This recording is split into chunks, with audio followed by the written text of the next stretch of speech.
What is up, guys? Kackis here, and this is the 8th KackisHD weekly update. So, kind of going over channel news and just generally communicating with you guys. Firstly, I think that the new stream day. Now, traditionally, Raid Tuesdays have kind of been a thing, so every Tuesday at around 6 o'clock Pacific Standard Time PM, I'm doing the raids with fans, and I was kind of looking for another stream day, and I think it's going to be Saturday, so look out for Saturdays. Saturdays are going to be like stream Saturdays, and I don't know exactly when the exact times will be, and they may change. Like, it might be noon one Saturday and it might be 3 p.m. a different Saturday, but I'll always let you guys know on my YouTube channel, and like, I'll make a YouTube video for like announcing a few hours ahead, announcing the raid. And it won't always be Destiny on the stream Saturdays, it could be anything really, so it's a lot more open, and I think that's good because Tuesdays are dedicated to doing raids on Destiny. So that's kind of the main channel news.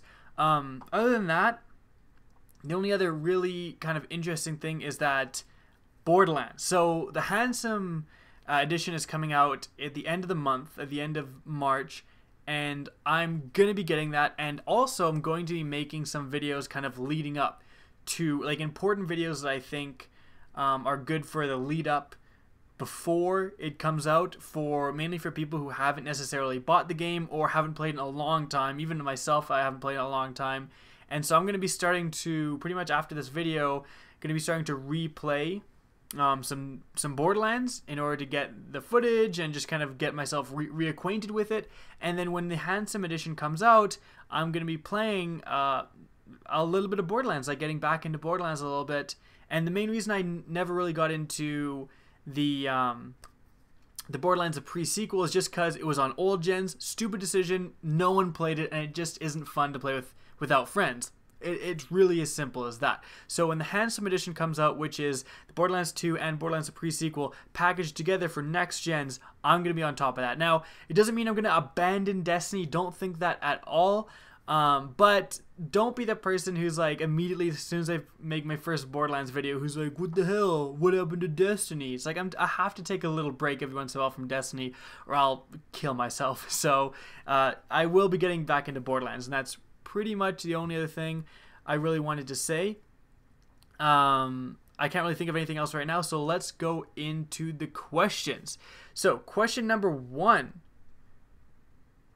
Hold on, let me just get into it right here. Okay, question number 1 comes from the Lone Bellasaurus, and we're starting off with a doozy because he asks, what is your favorite character / subclass to use? And if you don't mind being inflammatory, what is the worst character in your opinion? So, right off the gate, we're pissing some fanboys off. My favorite character, Titan. Titan Master Race for me. I started, my first character was a Titan. I just like the Titan because I feel like Striker Titan is very fun to play when you're playing Vanguard Rock or just dicking around. It's just like running around, smashing the ground, killing like 7 enemies at a time. Very fun, like just fun to run that class. Defender Titan is unbelievably useful in all of the endgame content. Just putting an invincibility bubble that can give you better shields or better weapon damage is super useful. So Titan is just my favorite class. It's been that way since the beginning. Now, I don't really have a least favorite class because the other classes are very good. I can't say like Hunter is bad, for example, because it's not bad. Like, the Hunter is very good class, and so is the Warlock. They all have their, like, no specific class or subclass of a class stands out to me as underpowered when compared to a lot of the other ones. The only thing I do have to say is that fuck the Warlock jump. I am sorry, and I hate I know I'm gonna get the comments right now, people being like, it's not a jump, it's a glide. The Warlock glide is the best thing in the world. No, because I have all 3 characters, and not a lot of people do. Playing Destiny, they'll often have 2 or even 3 of the same exact character to get good loot. That's the good idea, that's smart, but for me, I have 3 different characters. And both of the other 2 characters, they jump, and then they jump up. Warlock, if you're jumping and then you start to go down, then you hit the glide, you go more down. So I kill myself 99% of the time when I switch to a Warlock. So I just got to get that complaint out of the way. Even that being said, Warlock is still a pretty good class, I gotta admit.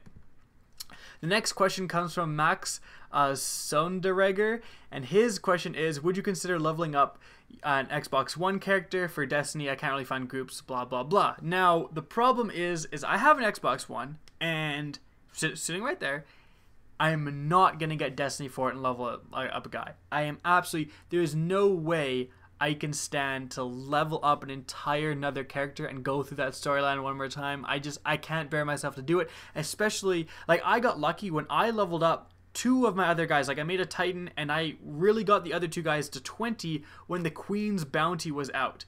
That was the best possible time to do it, because you'd get 5,000 experience for going and killing, like, the Archon Priest or whatever, like, a level 2 guy. It was unbelievably easy. Now, it's much more of a grind. I can't stand to watch those stupid cutscenes again, and I just, it's not just about leveling up a character. I would have to re-get all of the good gear. I would have to just hope I get another Galahorn, hope I get another, like, just all of the other good pieces of armor that it just would be way too time consuming. And that's one of the problems with Destiny, and that's why, like, I think its sales are kind of stagnating, is that, you know, when you talk to your friend, if you don't have Destiny and one of your friends is like, should I get Destiny? You're kind of sitting there like, it's going to be like a fucking while before you can play with us. You're going to have shit stuff for a long time. And so that's just why I just don't have enough time to level up an entirely new character on the Xbox One. And I feel for the people who are on the Xbox One, but certain games, for example, the upcoming, the doozy, the upcoming The Division, woo, that game looks good, and I believe that has an Xbox exclusive stuff. Also, Star Wars Battlefront is rumored to also have Xbox exclusive stuff, so you can bet I'm getting those in the Xbox. I don't have a favorite console. I'm the guy that, I look at the box, I have both consoles, so whatever it says, you know, you get this skin or whatever the hell it could possibly be. In Destiny it was like 2 new guns and a couple of extra levels. You get this extra stuff on blank console. That is whatever console I get it for. As simple as that. Now the next question is from James Litwin, and he asks, got a few questions. Do you think the new Star Wars Battlefront will be in first person or third person, or have the ability to switch? And do you think they have special playable characters like Boba Fett, Mace Windu, Earth Vader? And he actually corrected himself and said Darth Vader. But that is a pretty good question. And for the first part, I will say that will 100% be first person. You're talking about DICE here. They do nothing but first person games, really. So I can guarantee that it will be in first person. 110% will be in first person. But the ability to switch to third person, maybe. I mean, if you actually go back to Star Wars Battlefront 2, they had the ability to switch. But the thing was, you would always keep it on third person because, or at least in my experience, I would always keep it on third person because when you switched to first person, it was pretty shit graphics. Like, it was hard to tell what was going on, and that was just, you know, the era that we were in. Now, it looks so good. The games like Battlefield 4, I'm just saying Battlefield 4 because this DICE we're talking about, looks so good in first person. There isn't really a reason to also include a third person. Now, there may be, because certain characters, like if you have the droids that roll into a ball and then they can roll around, that would be pretty hard to control in first person, possibly. However, DICE has had a lot of experience with, you know, little tanky things and just weird vehicles and a lot of that stuff in Battlefield, so I can foresee them just possibly saying, too bad it's in first person. So that's an interesting question. Again, 100% going to be in first person, third person maybe. And for the second part, I kind of forgot about the playable characters, but I can't see them not doing that. I can't see them saying, no, you're just a cog in the machine, you can't play as Boba Fett. I think that they'll treat them almost like kill streaks, that's what they were. If you're doing well enough, I think the first player on the team, it would get to a certain point, whoever was in first place had the opportunity to play as the special character. If he denied it, it went to the second place person, and so on down the list. And that's what I foresee happening again. They're going to treat it like almost like a kill streak.